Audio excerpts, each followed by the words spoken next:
Si t'es dans la calisthénie ou dans n'importe quel sport, t'as forcément déjà ressenti ça. T'as bossé dur, t'as progressé, mais bon, tu tombes sur une vidéo d'un mec qui explose tout.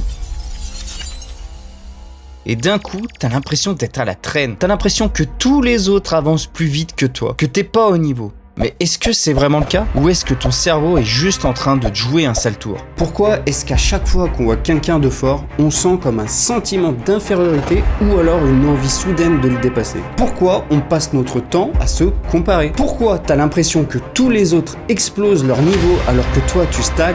Pourquoi tu ressens ça? Et surtout, comment t'en sortir et reprendre goût à tes entraînements?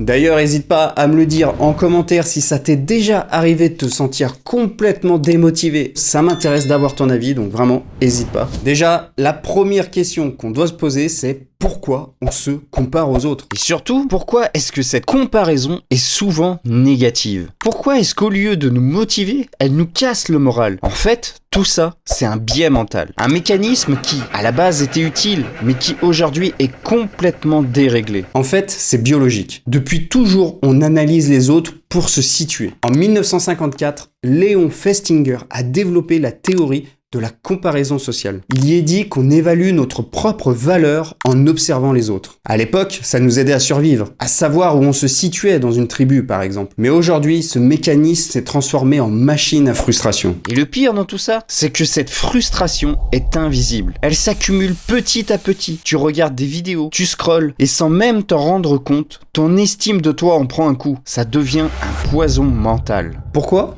Parce que là où avant on se comparait à 4 ou 5 personnes du village, maintenant on se compare au monde entier H24. Et forcément, ton cerveau, il enregistre tout ça. Pour lui, c'est la norme. Les mecs qui enchaînent des planches parfaites, c'est normal. Les physiques ultra secs et massifs, mais c'est normal. Et du coup, quand toi, t'as du mal à tenir une figure, t'as juste l'impression d'être éclaté par rapport aux autres. Et c'est comme ça que tu tombes dans le piège. Tu te compares H24, tu te sens frustré, tu te sens nul, tu perds ta motivation et au final, tu abandonnes. Et je vais te montrer comment t'en sortir. Numéro 1, réduire les réseaux sociaux. Je sais, c'est pas le conseil que t'as forcément envie d'entendre, mais écoute-moi bien. Plus tu passes du temps dessus, plus ton cerveau est lessivé. T'as déjà remarqué à quel point tu peux être en forme avant de scroller et complètement fatigué après? C'est pas un hasard. Ton cerveau est bombardé d'infos. Il analyse, il compare et au final, il sature. T'es plus fatigué mentalement, tu ressens plus de frustration et en prime, tu perds un temps de dingue. Tu veux un test simple? Pendant une semaine ou deux, réduis de moitié ton temps passé sur les réseaux sociaux. Tu vas voir, le changement est radical.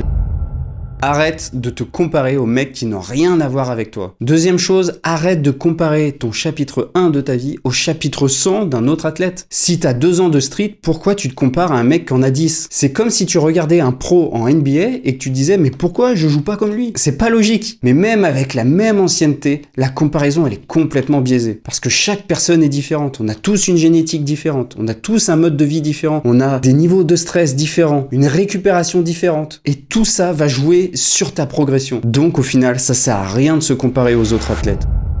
Troisième chose, n'oublie pas que les réseaux, c'est du cinéma. Tu crois vraiment que les mecs ont tout réussi du premier coup? Évidemment que non. Mais ce que tu vois, c'est uniquement le résultat final. Tu vois rarement les galères, les échecs par lesquels ces athlètes sont passés. Et si au lieu de voir ça comme un problème, tu voyais ça comme une opportunité. Quand tu vois un mec plus fort que toi, au lieu de te dire que toi t'es éclaté, dis-toi je vais y arriver. Fixe-toi des objectifs, garde le cap et surtout, le plus important, sois patient.